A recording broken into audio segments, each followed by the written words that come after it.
Hola, ¿qué tal amigos? Jesús González por acá. Vamos a inmortalizar en este video lo que fue Venezuela en el Clásico Mundial, con datos que no se nos pueden escapar. Así que evidentemente te sugiero que te quedes hasta el último minuto. Entre tanto, métele a la intro, compañero.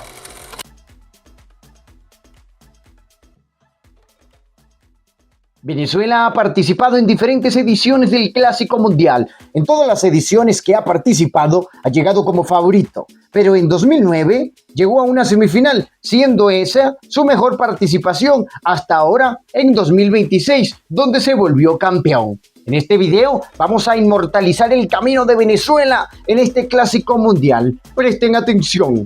El manager para esta edición fue Omar López. Este es actualmente el coach de banca de los Astros de Houston en la MLB y ha dirigido a Venezuela en las ediciones del 2023 y 2026 del Clásico Mundial. López admitió públicamente que el proceso de conformar el equipo fue sumamente complejo debido a las limitaciones impuestas por los seguros de la MLB y las excusas de los equipos de las grandes ligas para no ceder a sus grandes figuras. Durante las conferencias de prensa previas al torneo, López solicitó formalmente a los periodistas evitar preguntas sobre la situación política de Venezuela, insistiendo que el enfoque debía ser estrictamente deportivo. El cuerpo técnico que acompañó a Omar López con la conquista del Clásico Mundial de Béisbol 2026 estuvo conformado por figuras históricas del béisbol venezolano y especialistas de alto nivel. La estructura técnica oficial fue la siguiente: el coach de banca fue Robinson Chirinos, el coach de picheo fue Johan Santana, el coach de bateo Miguel Cabrera y Carlos Méndez, el coach del bullpen fue Jorge Córdoba, el coach de primera base Gerardo Parra, el coach de tercera base Douglas Odor y el coordinador de terreno Néstor Corredor. Por supuesto, también contaron con un catcher del bullpen, Javier Brancamonte, y un jefe de trainers, Tomás Vera.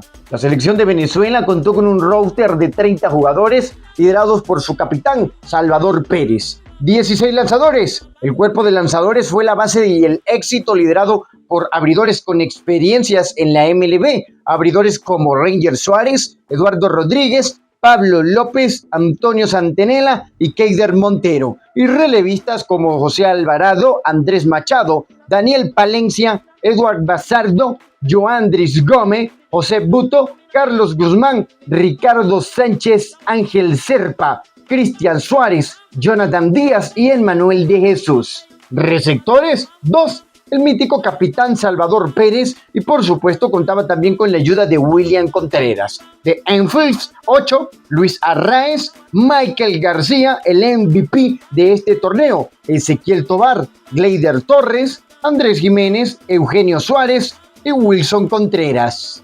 4 jardineros, Ronald Acuña, Jason Chorio, William Abreu y Javier Zanoja, mítico robador de bases.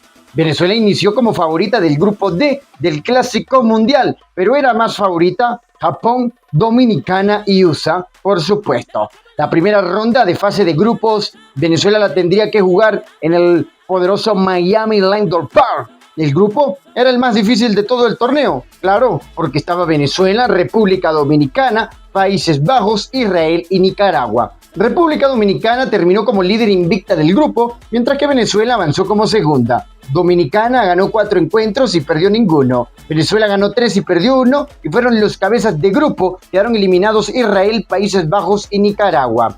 Le ganó entonces Venezuela a Países Bajos 6-2, le ganó a Nicaragua 4-0, le ganó a Israel 11-3 y perdió ante Dominicana 5-7. Las figuras de la fase de grupos de Venezuela fueron Jason Chorio, Suárez, Michael García, Ezequiel Tobar y Wilder Abreu. En los cuartos de final, nota, esto sí, primera vez en la historia del Clásico Mundial, estas selecciones se veían la cara. Japón era la favorita, pues Japón tiene 3 Clásicos Mundiales y es la máxima campeona de este evento.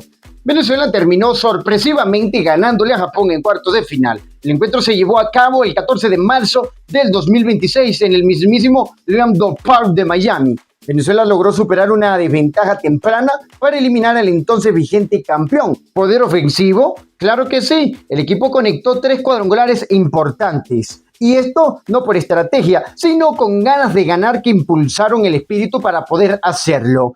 Específicamente, las figuras de este encuentro fueron Ronald Acuña, Michael García y William Abreu. Pero hay que aplaudir a lo que realmente hizo Rodríguez y lo que hizo Emmanuel de Jesús, neutralizando a Shohei Ohtani.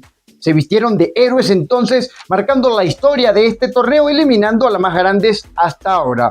Esto quedaría entonces Venezuela 8, Japón 5. Shohei Ohtani, máxima estrella de los Dodgers de la pasada Serie Mundial, logró ser controlado, repito, por todo el espíritu de ser venezolano. Con esta victoria, Venezuela no solo regresó a las semifinales, sino que realmente hizo algo que no hacía desde 2009, sino también aseguró su clasificación histórica a los Juegos Olímpicos, sean estos Los Ángeles 2028. Venezuela no iba a una semifinal, repito, desde 2009. E Italia era primera vez que participaba en una semifinal, siendo el manager de la selección de Italia un venezolano que tendría que verse la cara con su verdadera selección. Pero con todo y esto, fue un lindo encuentro de alta intensidad, donde Venezuela terminó ganando 4-2. El manager de Italia, Francisco Cervelli, quien nació en Venezuela, pero tiene raíces italianas, llevó históricamente a la selección de Italia a una semifinal de manera invicta, pero ante Venezuela no podría seguir más. En recientes entrevistas, Cervelli ha dicho que él cantó el himno de la selección, pero que respetaba porque cuando sonara de una vez el comenzamos del juego, se convertía en italiano. Con esta victoria, Venezuela superó su mejor actuación, el tercer puesto en 2009. El héroe de la noche fue Michael García, el eventual MVP del torneo. Impulsó 2 carreras claves que con un doblete ante la pared en el 7º inning amplió una ventaja que terminaba dando el pase a la gran final. La gran final, Venezuela 3, Estados Unidos 2, o mejor dicho, los Tamboreros 3 y USA 2. En el Leandro Park, Venezuela haría historia como ya lo estaba haciendo en encuentros anteriores. El abridor Eduardo Rodríguez lanzó 4.1 entradas en blanco, limitando la poderosa ofensiva de USA. Venezuela tomó la delantera 2-0 gracias a un elevado de sacrificio de Michael García en la tercera entrada y un jonrón solitario de William Abreu en la quinta. En la novena alta, donde estuvo el encuentro de alta intensidad, Eugenio Suárez conectó un doblete impulsor que trajo al plato al corredor emergente Javier Zanoja desde segunda base para poner el 3-2 definitivo. El lanzador Daniel Palencia retiró el 9º inning de forma perfecta, 1-2-3 strike, sellando el triunfo al dominar a Aaron Judge y a Roman Anthony. Luego de ser historia, ahora Venezuela en el béisbol internacional, resaltamos los siguientes jugadores como los más valiosos. Número 5, William Abreu. Aportó un jonrón solitario en la quinta entrada de la final, una carrera que resultó vital para el marcador ajustado. Número 4, Salvador Pérez. El capitán o Salvi y receptor fue el pilar ofensivo y del liderazgo, siendo fundamental desde la fase de grupos donde ya había sido nombrado MVP del grupo D. Número 3, Eduardo Rodríguez tuvo una apertura dominante en la final, lanzando 4.1 entradas en blanco para neutralizar la potente ofensiva estadounidense desde el inicio del juego.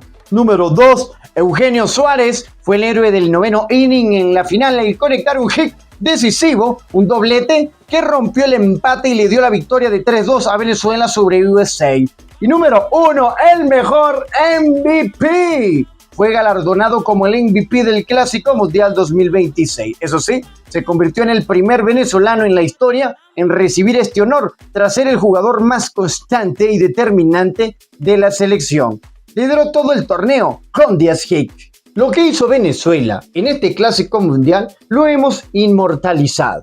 Por supuesto, debemos decir en la actualidad que Venezuela es el país que más beisbolistas da a nivel internacional. Ya ganamos el Clásico Mundial y lo seremos durante 3 años. Ahora bien, esto hasta que volvamos a participar en otra edición y la volvamos a ganar. De momento, el nuevo objetivo de Venezuela será la conquista de la medalla de oro de Los Ángeles 2028, algo que estoy seguro que con Ronald Acuña, Michael García y con todo ese gran router lo vamos a conseguir. y para seguir siendo historia en el deporte que mejor sabemos hacer. Entre tanto, deja tu comentario si creen que se me quedó algo por ahí. Agradezco a ti que te quedaste hasta el último minuto. Bendiciones y muchos éxitos. Un saludo, sígueme y hasta la próxima.